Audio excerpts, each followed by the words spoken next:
नमस्कार, हमारे छत्तीसगढ़ के इस खास बुलेटिन में आपका स्वागत है। मैं हूं आपके साथ अंशिका पाठक। शुरुआत करेंगे खबर की, बात करेंगे शराब घोटाले से जुड़ी बड़ी खबर की। शराब घोटाले में पूर्व आईएएस अधिकारी अनिल टुटेजा को गिरफ्तार किया गया है। ईडी ने अनिल टुटेजा को गिरफ्तार किया। छत्तीसगढ़ में ईडी ने कार्रवाई करते हुए शराब घोटाले के मामले में अनिल टुटेजा की गिरफ्तारी की है। शंकर आनंद संवाददाता साथ जुड़ गए हैं। शंकर, पूर्व आईएएस अधिकारी हैं और उनको गिरफ्तार किया गया है शराब घोटाले में, मामला विस्तार से बताइए। देखिए, जिस तरह से केंद्रीय जांच एजेंसी ईडी के द्वारा एक बड़ी कार्रवाई को अंजाम देते हुए ईडी ने पूर्व आईएएस अधिकारी रहे अनिल टुटेजा को गिरफ्तार किया है। और जिस तरह से अगर इस मामले की अगर बात करें तो पिछले कुछ समय पहले ईडी के द्वारा एक नया केस जो है वो टेक ओवर किया गया।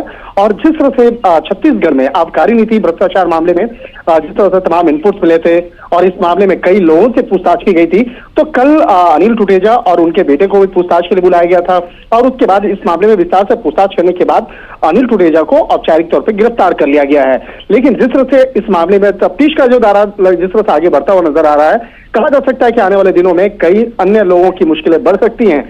दिल्ली सरकार की जो आबकारी नीति मामला है, ये मामला पहले से ही चर्चा में था, लेकिन अब छत्तीसगढ़ में जिस तरह से एक नया आबकारी नीति भ्रष्टाचार मामला सामने आया है, तो कहीं न कहीं उस मामले को भी जोड़ के देखा जा रहा है। लेकिन जिस तरह से अब कहा जा सकता है कि छत्तीसगढ़ में अनिल टुटेजा की अगर बात करें तो अनिल टुटेजा काफी एक चर्चित आईएएस अधिकारी रहे हैं छत्तीसगढ़ के।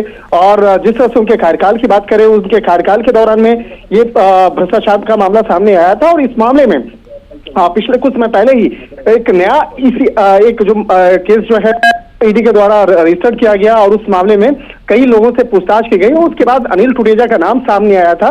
लिहाजा इसी मामले में विस्तार से तफ्तीश करने के लिए अनिल टुटेजा को पूछताछ के लिए बुलाया गया था और उसके बाद ये औपचारिक तौर पर गिरफ्तारी की गई है। तो कहा जा सकता है कि आने वाले दिनों में इस मामले में कई अन्य आरोपियों की गिरफ्तारी भी हो सकती है। एक तरह से कह सकते हैं कि इस बात को लेकर छत्तीसगढ़ के राजनीतिक जो गलियारा है, वहां से लेकर ब्यूरोक्रेटिक गलियारों में इस बात को लेकर काफी चर्चा शुरू हो गई है। बहुत शुक्रिया शंकर, जानकारी साझा करने के लिए। बीजापुर में नक्सलियों से मुठभेड़ जारी है और एक नक्सली के मारे जाने की खबर है। हथियार भी बरामद हुए हैं। बहरमगढ़ के केश कुतुल इलाके में ये मुठभेड़ जारी है और एसपी जितेंद्र यादव ने कहा मुठभेड़ जारी रहेगी। जवानों के बाहर आने के बाद ही विस्तृत जानकारी दी जाएगी।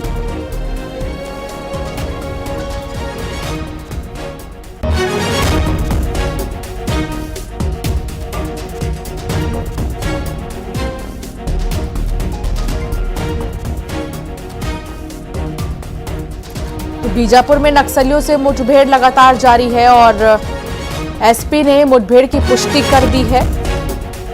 कहा जा रहा है कि अभी ये सर्चिंग और मुठभेड़ जारी ही रहेगी। एक नक्सली के मारे जाने की भी खबर है। आपको याद होगा जब बीजापुर में ही चुनाव के दिन एक जो सुरक्षा कर्मी है वो घायल हो गए थे आईईडी ब्लास्ट में, जिनका हाल जानने के लिए विजय शर्मा अस्पताल भी गए थे।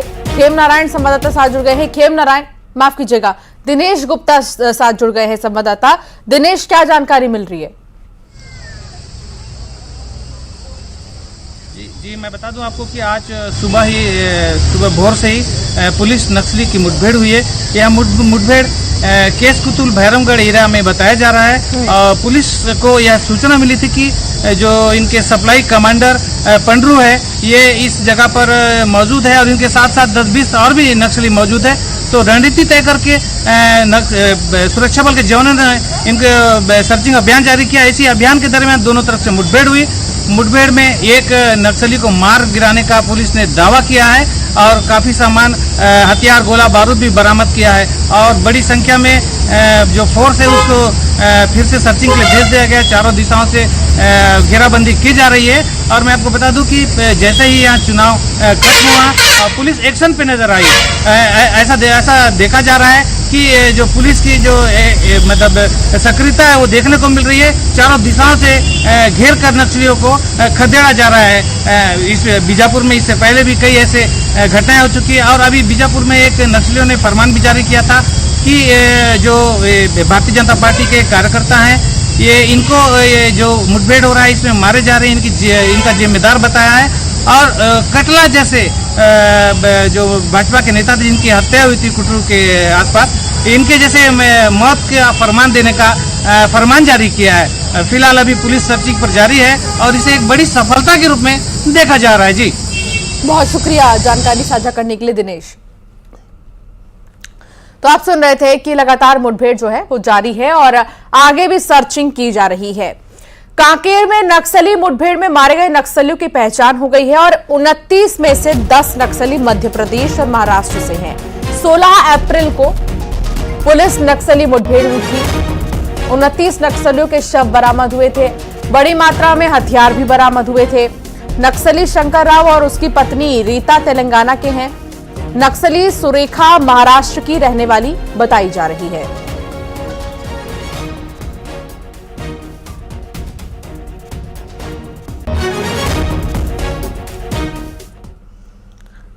और अब खबर रायपुर से है, जहां होटल अशोका बिरयानी के मालिक को गिरफ्तार किया गया। आरोपी कृष्णकांत तिवारी को पुलिस ने गिरफ्तार कर लिया है।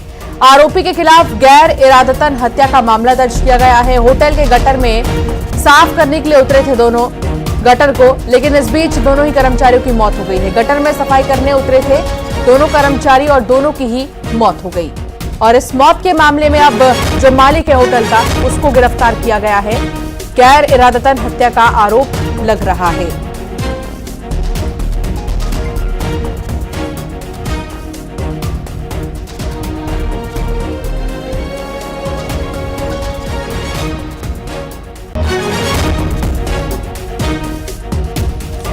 तो ये पूरा मामला गटर में सफाई करने के लिए उतरे दो कर्मचारी से जुड़ा हुआ है। आरोपी कृष्णकांत तिवारी को, जो कि होटल का मालिक बताया जा रहा है, उसे गिरफ्तार कर लिया गया है। होटल मालिक की जवाबदेही है, क्योंकि उसी ने आदेश दिया था कि दोनों ही कर्मचारी जाके गटर को साफ करें। उस वक्त सवाल भी खड़े हुए थे कि निगम की क्या जिम्मेदारी थी, क्या नगर निगम की कोई जिम्मेदारी नहीं है इस मामले में, और क्यों नहीं नगर निगम जो है साफ सफाई करवाता है समय समय पर। फिलहाल मालिक की तरफ से क्योंकि आदेश जारी किया गया था सफाई के लिए, इसलिए मालिक को ही गिरफ्तार किया गया है।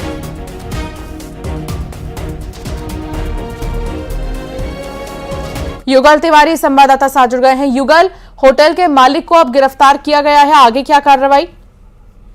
देखिए, गैर इरादतन हत्या का मामला दर्ज किया गया है और अप्रशिक्षित लोगों को अशोका बिरयानी के जो कर्मचारी थे उन्हें गटर पर उतारा गया था और जिसे दम घुटने से उसकी मौत हो गई थी। एक गंभीर लापरवाही है सामने आई थी। इसके बाद भी वहां जब कुछ लोग पहुंचे थे तो उनसे मारपीट भी की थी, हुज्जतबाजी की थी, तो जिस पर पुलिस ने मामला दर्ज किया था।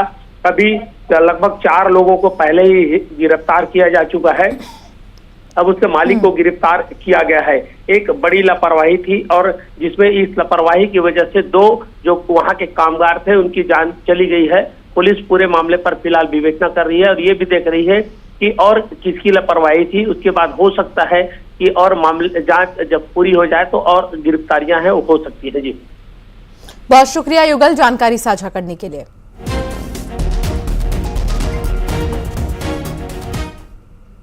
सूरजपुर में फुटपाथ पर सब्जी की दुकान लगाने को लेकर 2 महिलाओं के बीच मारपीट हो गई। मारपीट में एक महिला घायल हो गई है। घायल महिला का जिला अस्पताल में इलाज चल रहा है। मारपीट का वीडियो भी सामने आ गया है।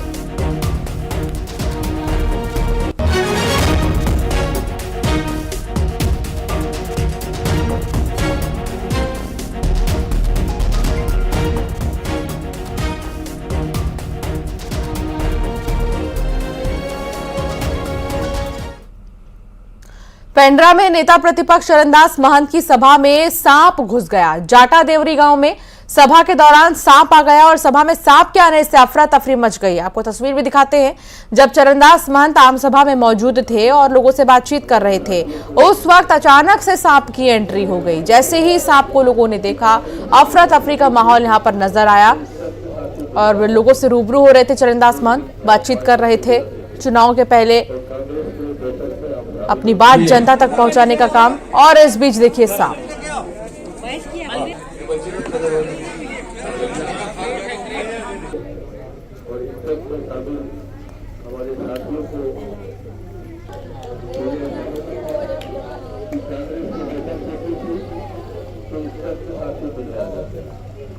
और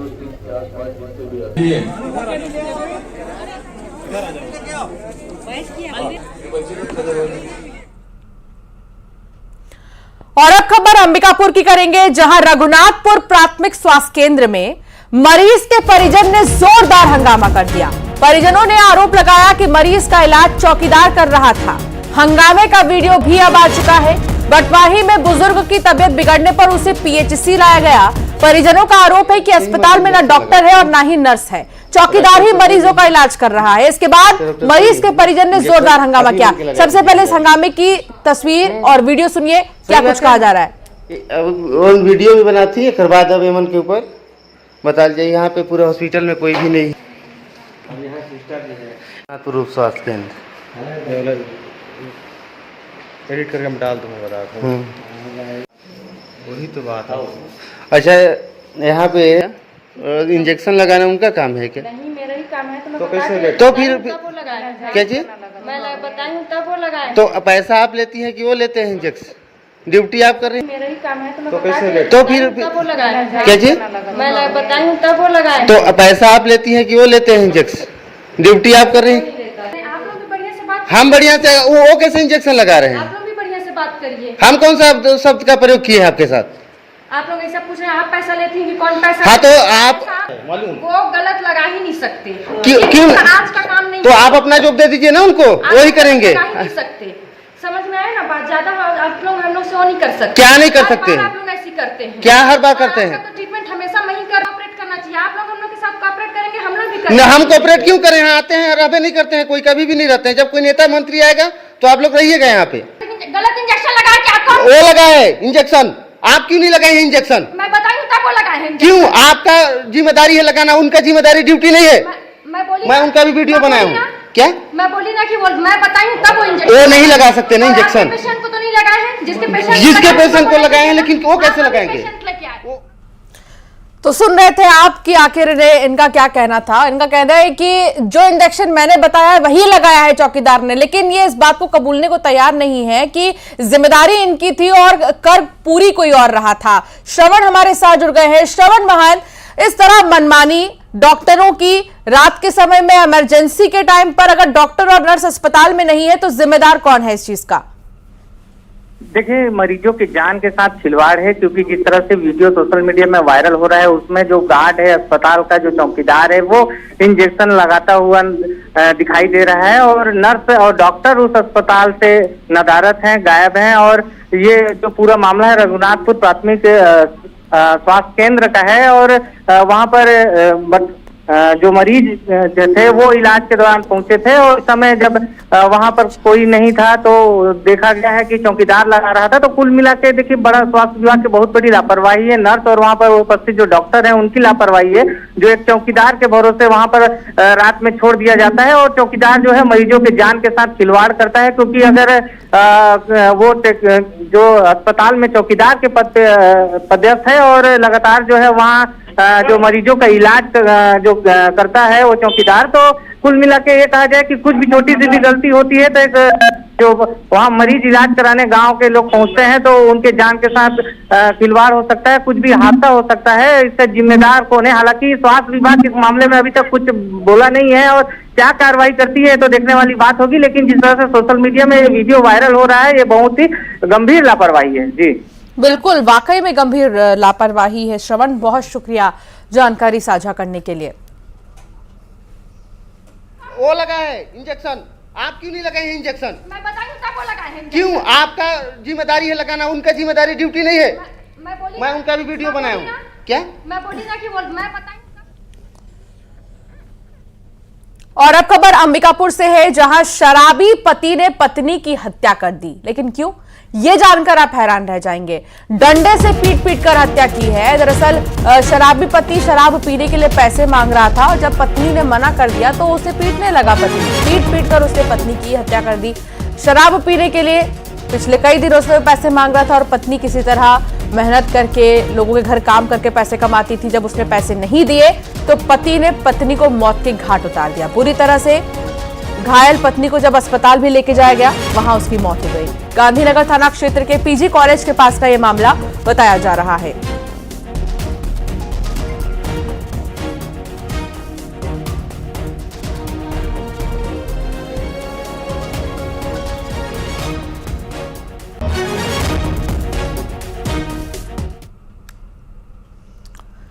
बलरामपुर में हाथियों की दहशत है। गन्ने के खेत में हाथियों का दल पहुंच गया और गन्ने की फसल को नुकसान पहुंचा रहा है। हाथियों के आतंक से ग्रामीणों में दहशत है। भगवानपुर के गन्ने के खेत में हाथी पहुंच गए हैं। वाड्रफनगर वन परिक्षेत्र का यह मामला बताया जा रहा है। तो बलरामपुर में हाथियों की दहशत।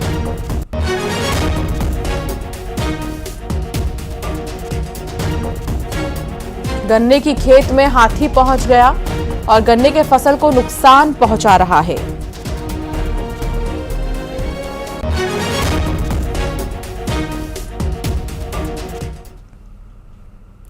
बलरामपुर के जंगल में भीषण आग लग गई और यह आग कई एकड़ फैल गई है। भयंकर रूप आग का आप देखेंगे।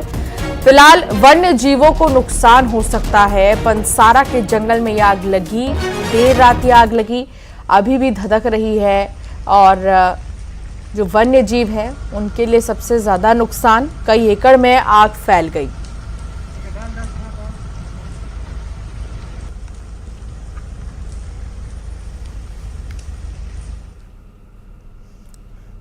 मुंगेली में वन्यजीव तस्कर को गिरफ्तार किया गया है। पुलिस ने 5 आरोपियों को गिरफ्तार किया।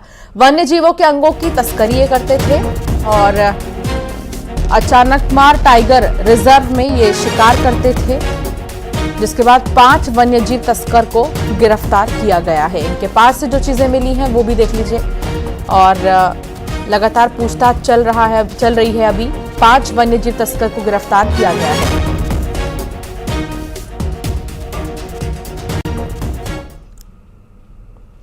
खबर महासमुंद से है। लाखों रुपए के गांजे के साथ आरोपी को गिरफ्तार किया गया है। पुलिस ने खट्टी चेक पोस्ट पर आरोपी को पकड़ा। 14 किलो गांजे के साथ उड़ीसा का रहने वाला आरोपी गिरफ्तार किया गया। उड़ीसा से पैदल आरोपी आ रहा था और इस बीच इसे जैसे ही पकड़ा पुलिस ने वैसे ही ये हकबका गया। पूछताछ में कुछ भी जवाब नहीं दे पा रहा था और इसके पास से जो बोरी मिली है इसमें गांजा भरा हुआ है। लाखों का गांजा ये बताया जा रहा है। एक आरोपी इसके साथ गिरफ्तार किया गया है। कहां से ये गांजा ला रहा था, कहां तक पहुंचाना था, तमाम सवालों के जवाब पुलिस खंगाल रही है। पेंड्रा में दंतैल हाथी की दहशत है। मरवाही के जंगल में दंतैल हाथी की वापसी हो गई है। वन विभाग ने ग्रामीणों को सावधान रहने की अपील की है। वन विभाग ने मुनादी कर ग्रामीणों को अलर्ट जारी किया।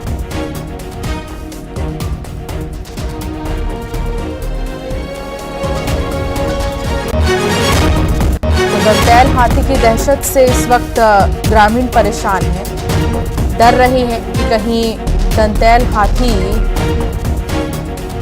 शिकार न कर दे और ऐसे में नुकसान की बात भी सामने आ रही है।